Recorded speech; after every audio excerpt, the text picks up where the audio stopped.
Live from the Bob Levy Broadcast Center overlooking the Toms River, it's time to get up, get out, do something. Wake up with Jeremy Grunin. Be a part of the show, 732-505-1160. News Talk Radio WOBM AM 1160 and 1310. Listen online at WOBMAM.com. Welcome back. Wake up with Jeremy Grunin, 7:08, February 8th, 39 degrees. It's going to hang out around 39 degrees all day, but just be wary. There's going to be some kind of snow accumulation. It's going to be sloppy, right? So just remember when you're complaining about it that you live in New Jersey, you made that conscious decision, and it's not like sunny and warm all day, all year long, okay? So stop complaining. We're here at WOBM AM 1160 and 1310 News Talk Radio, streaming live on the Radio Pup app and at WOBMAM.com. Feel free to join the conversation, 732-505-1160. We are now joined in the studio by Scott Corbett. Scott Corbett is the principal at Ocean Academy, a part of Ocean Mental Health, and, an all-around great guy. I just want to warn you all, Scott's a little nervous. I'm a little nervous. We listen, I have to let you know that Scott and I we take a picture before he dominated the picture. I mean, he's got very nice hair. He smells good this morning. Anyway, I'm kind of getting off track. Scott, welcome. You can keep going with this. I kind of like that, actually. Scott, welcome. Thank you so much for joining us, Scott. Thank you for having us. Us? Well, your entourage is out in the hall. They're waiting for me. Yeah, good. Scott, talk to us about what Ocean Academy is all about. I don't think most folks really even know it exists. So talk to us. What do you do? I would agree. Ocean Academy is a private school for disabled in Bayville, New Jersey. That serves a population of classified students, grades 3 to 12, from both Monmouth and Ocean counties. We offer some very unique services for students and their families, including counseling, psychiatric services, yoga therapy, behavior analysis with home visits, and a highly trained team of caring professionals. The benefits of our program is really thinking outside the box and doing education a little bit differently.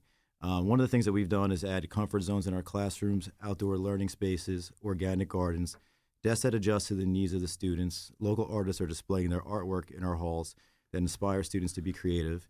Raising trout in our class that will release into the local waterways.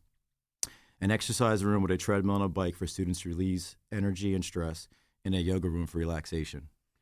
Cool. So did you say you raise trout in the classrooms? We do. Well, actually, we raise trout in the hallway because we don't have any room in our classroom. But yeah, it's a really cool program with the state of New Jersey that we raise trout from eggs, and then they develop when they get large enough. We take the kids down to the waterways. We release them with GoPro cameras. It's a really cool. For the kids. So you're not like making an amandine or anything? No. Okay, sorry, just wasn't. I know it's early, but we're going to talk about garlic crabs in a few minutes on one of our sponsors. Is anyway, Rogers. Yeah, Bum Rogers. We believe in catch and release. Okay, catch and release. I respect that. Okay, then I'll move along because we don't need to be talking about trout amandine in the morning. Oh, I'm hungry. Okay, so that's great. So I guess you're dealing with kids that are, frankly, not able to be dealt with in their home schools, correct? Yeah, it's for various reasons. It could be school anxiety. It could be bullying situations, social interactions where kids just don't feel comfortable or fit in, and really a wide range of disabilities that really just makes them less successful in their public schools. And we try to get them to the point where we can return them back to the public schools or to a vocational type training in hopes of continued success.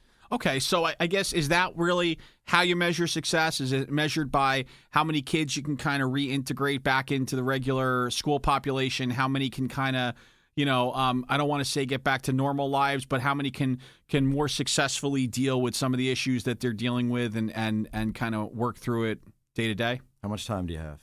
I know you said I only have like a few minutes to talk on the radio, but really, Jeremy, I measure my success daily. It's a real pleasure working there and seeing students that had school avoidance issues be able to walk through the school every day. It's also nice to see, kids that had anxiety be able to use the yoga therapy room and get themselves through a school day and continue their academic success. It's really hard to pick one feel good type story, but it's a pleasure working there and seeing kids be able to fight through some of the struggles they have and find their own success. And hopefully, like I said, move on and become an important part of our community. Awesome. Okay, so when did you tell us a little bit about your own personal journey. I mean, how did you end up here? How did you end up in Ocean County? How did you end up at Ocean Academy? Talk to us about that. That's a lot to answer. All right. I was born in Newark, New Jersey, and my parents chose to move to Ocean County when I was about 2.5 years old. I lived in Lakewood for the majority of my childhood and moved to Toms River after graduating high school. From there, I attended Ocean County College, graduated with a degree in criminal justice, decided that really wasn't for me, and went back to school for special education at Georgian Court College, and finally graduated with my master's degree in administration from them. My journey to Ocean Academy was, it was kind of like just like the perfect storm. I had the opportunity when I heard about the job, and I was like, that'd be perfect. There's an opportunity, I think, for me to really work in my own backyard and give back to my community. I've always kind of, being born and raised here and being supported by organizations such as Kimball Medical Center, paying for part of my tuition, which helped relieve some of that, cost as a child paying for school. So I really just felt it was an opportunity for me to give back to my community and work for a great nonprofit organization. So do you recall when that kind of aha moment was that said that you mentioned that you were a criminal justice major, right, at OCC and beyond, right? Did you go beyond OCC, you said? Yeah, after OCC, I went to Georgian Court. Okay, so Georgian Court.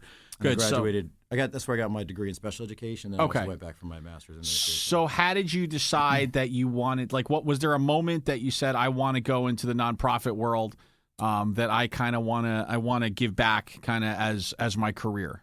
I think I was always kind of led that way. I had a neighbor, and she received a dose of medication, antibiotic, when she was 2 years old and was paralyzed. And I took care of her for about 3 years, and she passed away when she was 5. Oh. And at the time, I know it's a heartfelt story. At the time, I didn't really see the calling, but I was the only person that was able to watch her, and I would help her with her speech therapy, and I kind of just was involved in it, just being her neighbor and a real close, I guess, like babysitter, caregiver at that point. But it wasn't until I was picking up my father-in-law at the airport when I was taking a semester off after criminal justice, and a boy with Down syndrome sat on my lap and said, pointed outside, it was like the plane. And that was my moment. The next day, I called up Georgian Court and I signed up for education. Really? Yeah, I just knew it was like I was kind of confused at that point in my life, and I had doctors telling me to be a nurse anesthetist and do this and that, and I just that moment kind of just changed my life. It just put me on a path, and a phone call was the next day, and that's kind of like where I wanted to be my whole life. Cool. Scott Corbett, Ocean Academy, part of Ocean Mental Health. Scott, when we come back, I'd like to hear like a feel-good success story, maybe a child who came to you and had a number of issues that you guys were able to kind of work through and make a difference with. So Scott Corbett, we'll be back right after this. Stay tuned for Preferred Company with Joel Markell and Marianne Levy at 8. Wake Up with Jeremy Grunin continues next. News Talk Radio WOBM AM 1160 and 1310. Make a difference at the Jersey Shore. 732-505-1160. Wake Up with Jeremy Grunin. News Talk Radio WOBM AM 1160, 1310 and WOBMAM.com. There it was, garlic crabs. We were talking garlic crabs. So I'm telling you what, every morning, like clockwork, 7:20 in the morning, I'm going to hear about Bum Rogers garlic crabs. And I will tell you, listen, I shouldn't admit this, but where do you think I head at 8 a.m. when I get out? Yep, that's right.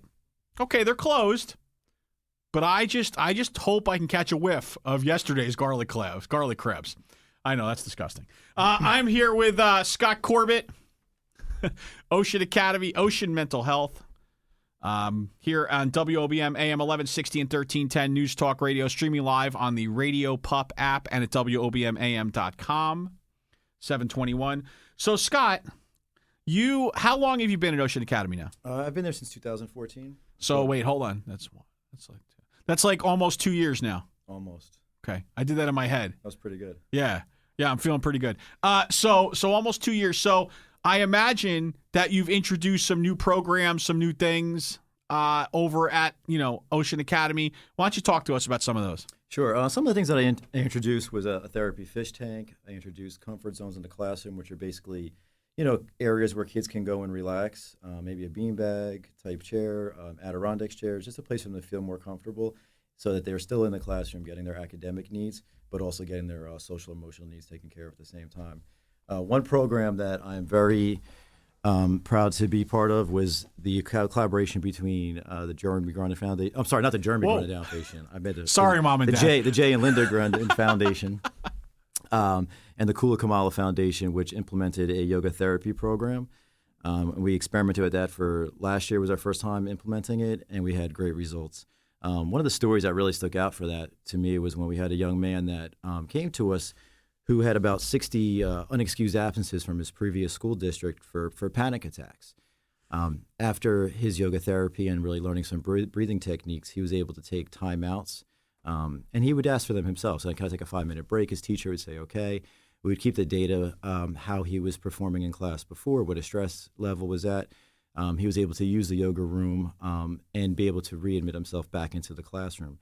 I didn't really think it was much of a big deal at the time until he expressed to me that that was the first time that he ever had a panic attack in school, and without the use of medication was able to keep himself under control and get back to his academic studies. So that's awesome. So you really, and you're like super modest. I know you're like, you don't want to talk about all the things that you've done because, at the end of the day, it's not about you. It's about the organization.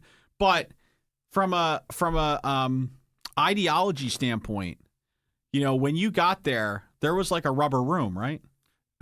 Yeah, there was you can call it a rubber room. Some people call it an exclusion room or a timeout room. I looked at it as something I really wasn't comfortable with, and one of my goals was to really pull away the layers of that room and get it to a point where we could not have to use a room like that to, try to change student behavior. I'm a firm believer through, positive reinforcement and giving kids the opportunities as well as the tools to succeed, and really show them the love and caring that my staff does on a daily basis to get them to where they, can be successful young people in our community. Right. So rather than kind of give in to the stigma, the I guess what is the conventional wisdom of how we deal with those that are challenged, and by putting them in a room and waiting till they exhaust themselves and are ready to be reintegrated, you said, well, that's unacceptable in my world. What we want to do is we want to teach them how to better deal with this, and we want to help give them, kind of a nurturing environment where we help them grow as people as opposed to just waiting until they burn out, right? That's correct. So I said that pretty well for you, right? You did. Yeah. So, I'm available to help you with your publicity and your PR if you're interested. I appreciate that. Yeah, I would totally do that for you. So cool. So Scott Corbett, Ocean Academy, part of Ocean Mental Health, serving really, and Ocean Mental Health is all throughout the Jersey Shore, huge organization dealing with mental health needs. We talk a lot about a healthy society. We think at first blush about our hospitals and about, urgent cares and doctors' offices, but we have a whole population that needs some additional support as well. Ocean Mental Health is there for that. Scott, when we get back, I'm going to ask you what you would do if you had a magic wand, magic pixie dust, if you could just like close your eyes and think about something that you want to change in your sector that would just change. All right. So you're going to help me out with that? I got it. All right, cool. Scott Corbett, Ocean Academy, part of Ocean Mental Health, here on Wake Up with Jeremy Grunin, talking about mental health in our community. Be back after this.